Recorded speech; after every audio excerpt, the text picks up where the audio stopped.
Hi, my name is Representative F from Elliott, and you've just been placed on alert.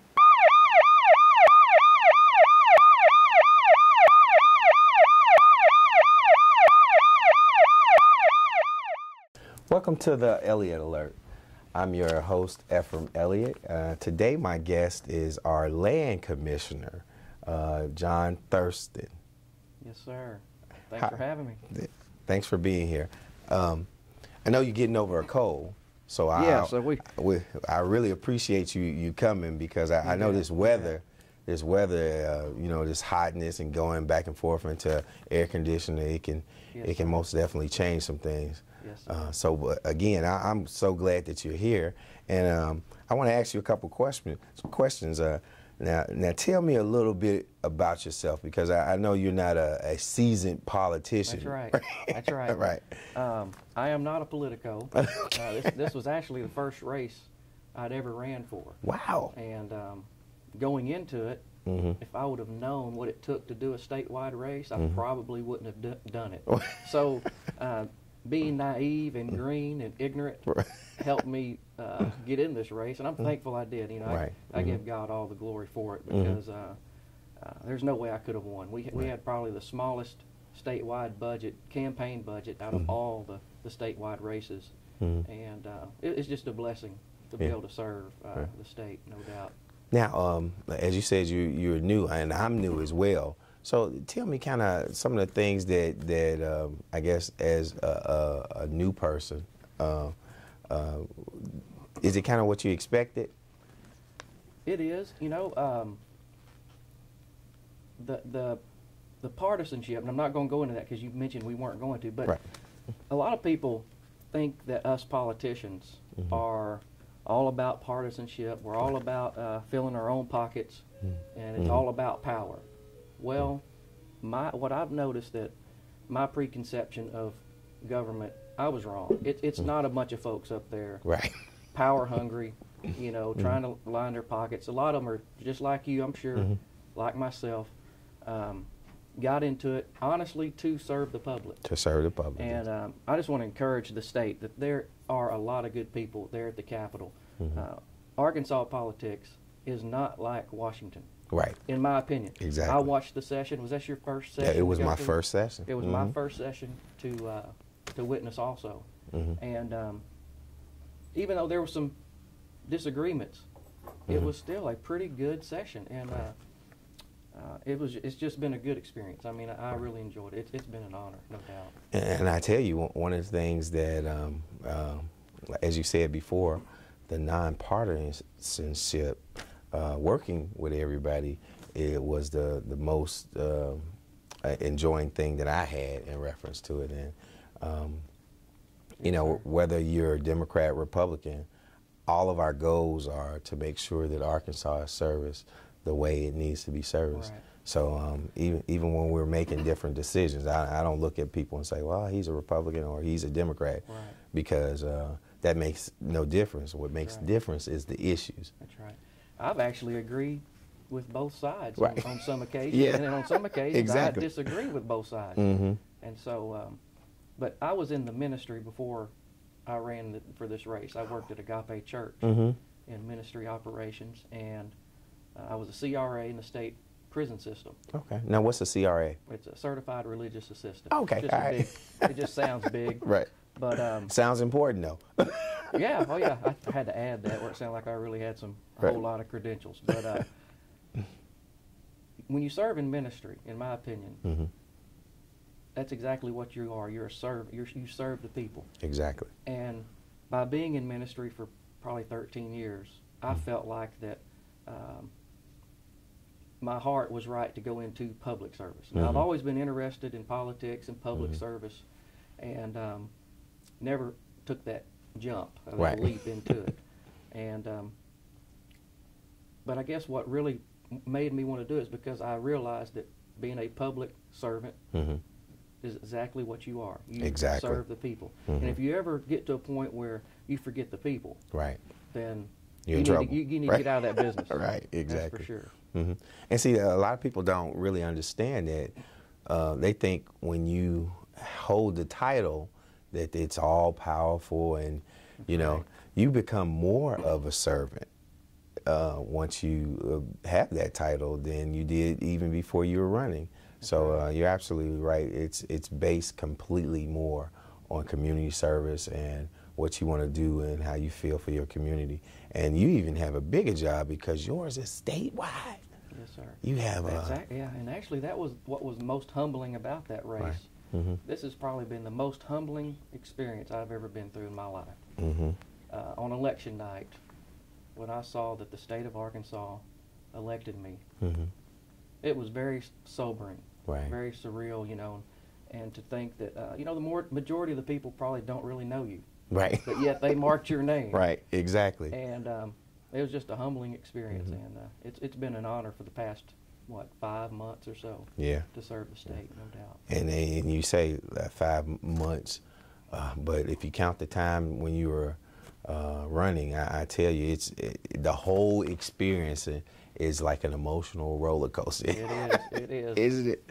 And I tell you, in the midst of that, when you came into office, kind of what were some of the things that you wanted to do to stamp your brand? Yeah.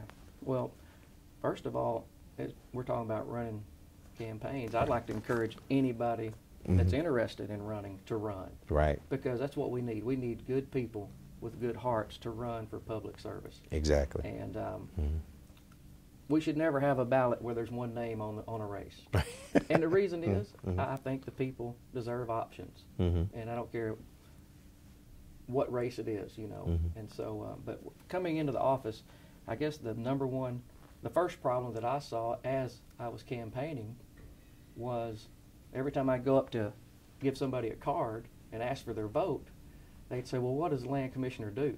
Mm-hmm. I thought, you know, practically the whole state was wondering, what? Didn't even know what the office did. I thought, right. well, that's a problem mm-hmm. because we play a huge role in this state, yeah. and people don't realize that. And mm-hmm. Millions of dollars comes through this office mm-hmm. and goes back into the counties. And I guess the next segment, I don't know if we have time in this one to go into exactly what do we do in that office. Well, actually, you're right. I'm going to take a break, but the one thing I want to say before we go to break is you're right. We're not making no more land, so that's right. It's a big position yes, that sir. you hold. But we're going to go to break right now, and we'll be back.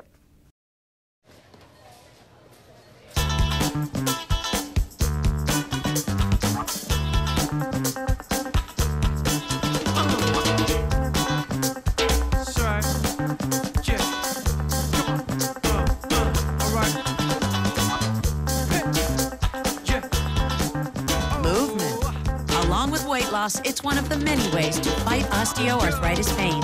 For more information on managing pain, go to fightarthritispain.org.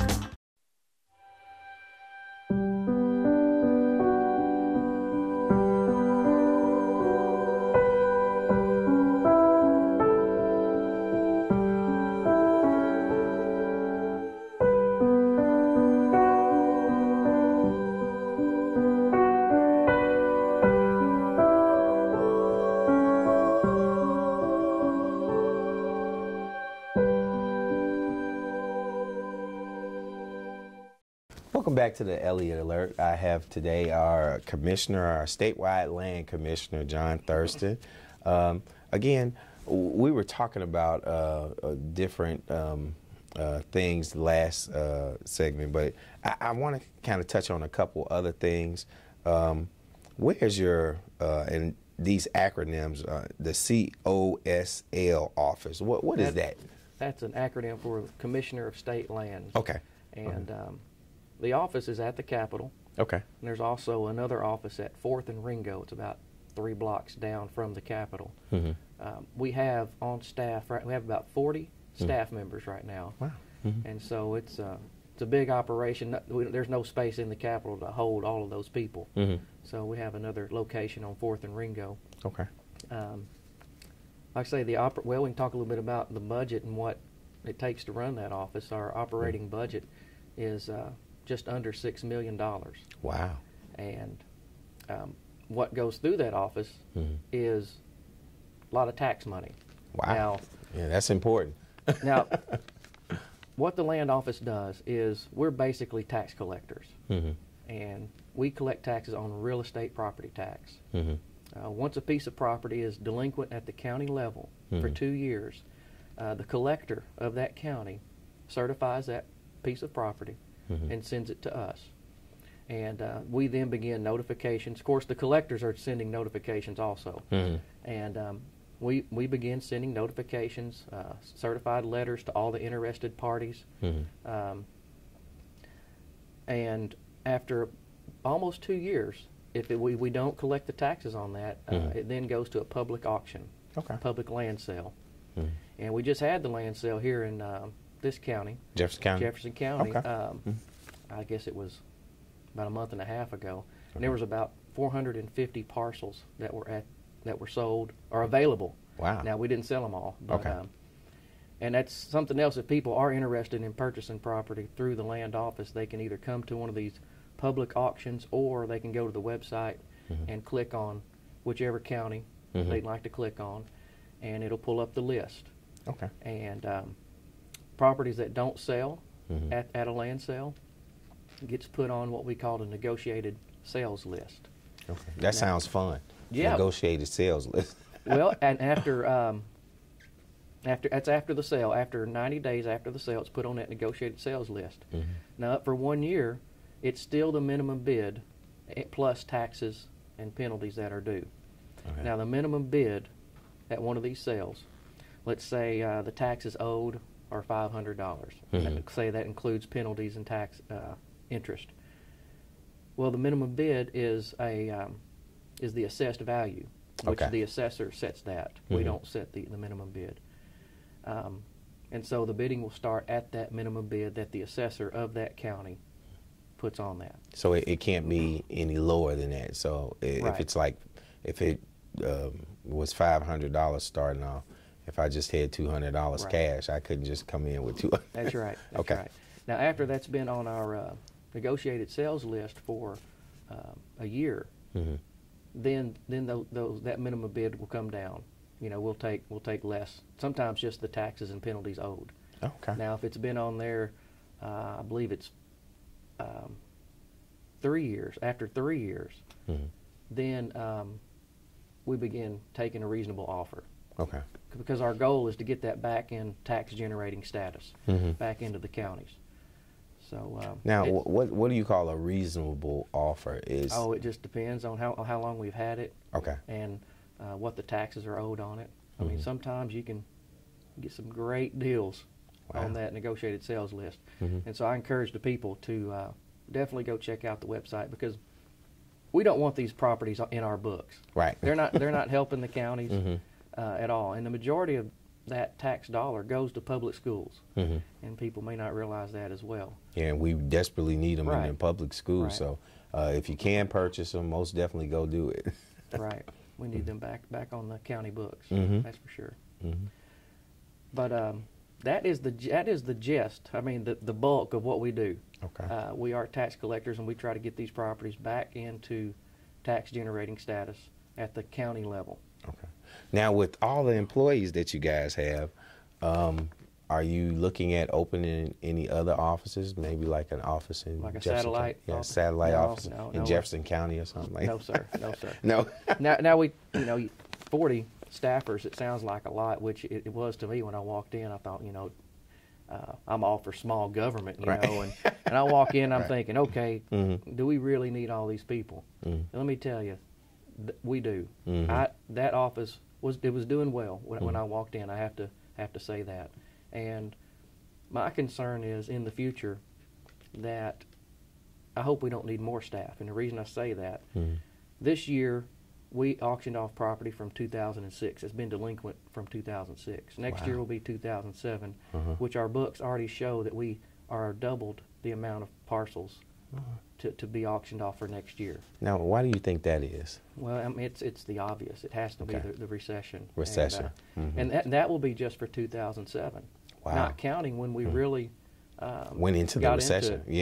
When the gas prices got jacked up and all of that. So it's going to be interesting to see how that affects the land office through the recession. Now, you said a couple times parcels. What a parcel is just a property, piece of property. Okay, does that parcel that you're referring to, is it any acreage, or that has to be? It's any and all kinds of properties. It's acreage. It's in one county, it's a hospital. Wow. It can be homesteads. So there's no specific amount of land that makes a specific parcel. It's just whatever the property is deemed. Right. It could be a half lot. Is all sizes, and the majority of these properties are not homesteads that we offer at auctions. Very rarely would it be a homestead, because a lot of people find a way. If you live in there, they find a way to pay the taxes. But but that's it. And I just hope the people realize, even though this sounds like we're what is it, Zacchaeus and Matthew before they got saved by the Lord, Right. That's kind of funny. I went from working in the church and now I'm a tax collector. Right. Somebody said you done went backwards. And but we're not the big bad state trying to snatch everybody's property. They do have almost 5 years. Once it's delinquent, they have almost 5 years before it goes to public auction, and then even if it is sold, they have another 30 days that they can redeem it. And there's also a 1-year litigation period after the sale if they want to contest the sale. And so there are a lot of opportunities for people to. So there are other mechanisms put in place that a person could probably use that to redeem their property. Is that correct? Right. Well, opportunities. Yes. Opportunities. Yeah. Okay. Yeah. Well, we're going to talk about some of those opportunities when we come back from break. We're going to go to break right now. I knew it wasn't going to be easy. Some things take a while to come back. 3, 2, champions! But I've got some good buddies. I guess they're helping me figure it out. Being used to doing something with a cigarette makes it hard to do it without one. But if I can relearn to hang out with my friends without cigarettes, then I can relearn anything without cigarettes. Relearn life without cigarettes. Free at becomeanx.org. A new way to think about quitting.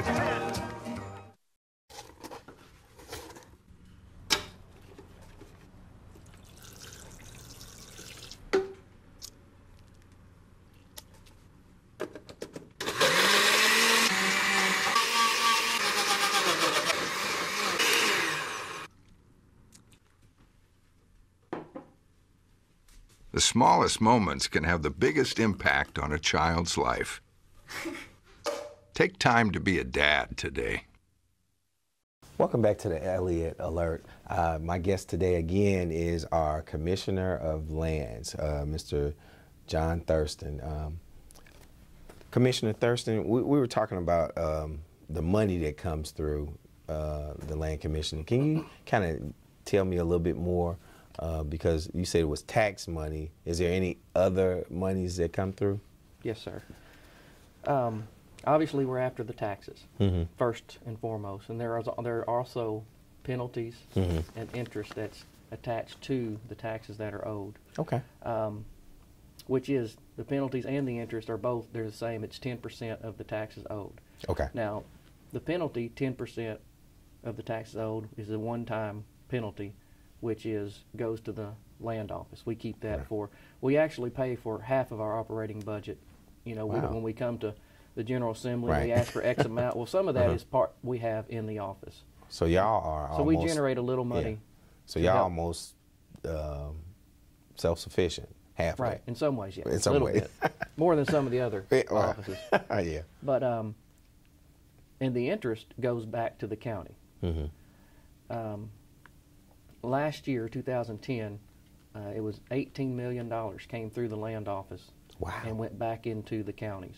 Now, is that for, we were talking in the last segment, is that for like 2006? Well, that would have been, I guess, the delinquent properties from 2005 that they went to the auction. Now, when I say $18 million, that we didn't necessarily sell that much money. Okay. That was how much money was collected through the office. So, people come and pay their taxes before it goes to the sale. Right. Wow, but 18 million? Yes, That's sir. a lot of money. Yes, sir. And so that's the amount of money that comes through that office yearly. Yeah, well, you guys desperately need those 40 people and probably some more, huh, if you could. Well, right now our physical department is doing great. What department may increase would be our sales department. Wow. You know, dealing with all these parcels when it comes time, because we, like I say, we call every one of those people. We send every one of them a letter. Our mailing bill is a big number. I don't know the exact number. When they told me, I was like, you gotta be kidding. We spend that much on stamps. Yeah. Because we send everybody a letter, and a lot of times we have a company we'll outsource with that will go to that property, stick a sign, stick something on the door, letting them know as well. Okay. So it's a lot of work just letting these people know that they have tax delinquent property. So are you saying that sometimes people don't know that they have tax delinquent properties? Yes, sir. Sometimes we can't find the people. Now you would think they would would know they owe taxes, exactly. But sometimes someone will pass away and we can't find, obviously, them or any heirs, and so that property goes to the land sale. Wow. How would someone check? Let's say if you have a grandfather or uncle who's left you some property and it's in your name, but you've moved out of state. I would say that go to the assessor of that county. Okay. To find out and see if they're the next heir, you know, the closest heir to that person. And if they are, then the assessor could help them in that area. Okay. Obviously, we wouldn't be able to. Okay. Okay. So that's something that people probably need to check into. If their family had some property or something like that. It doesn't hurt to go to the assessor and kind of look and see if that property, they may be able to have access to that property. So, I mean, that's some good information, because sometimes a lot of people just don't know. That's right. That's right. Yeah. Now, let's talk about what historical documents are housed at the Land Commissioner's office.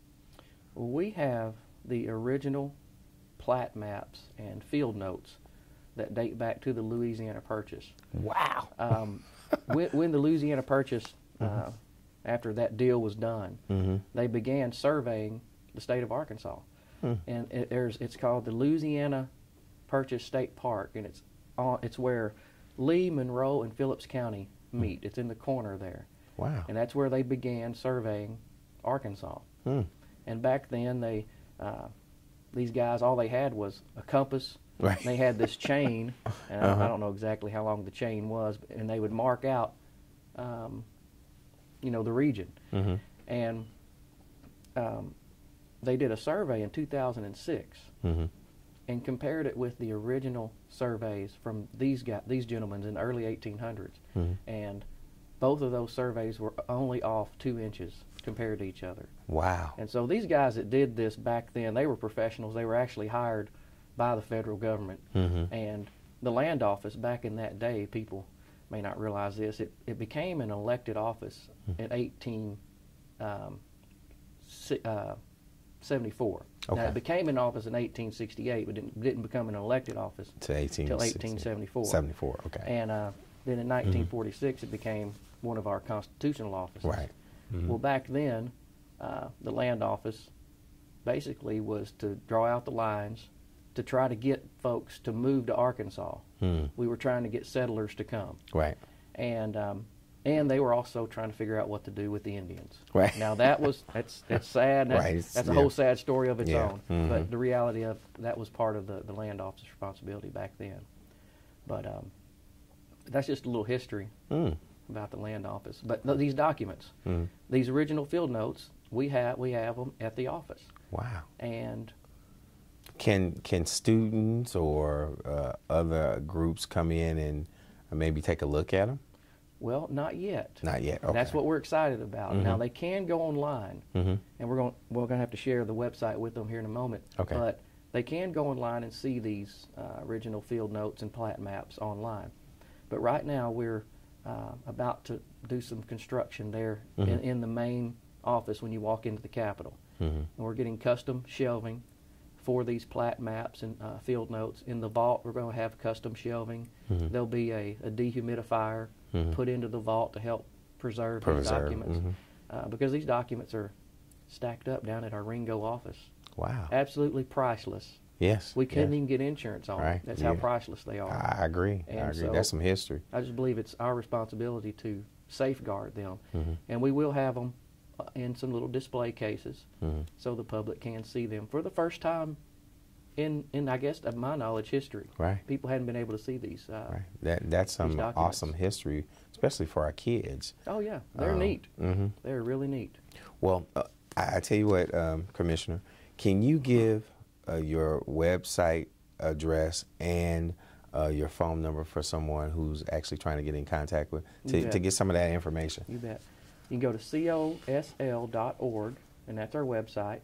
And our phone number is, and I'm sorry I got to look because I never call it, 501-683-3031.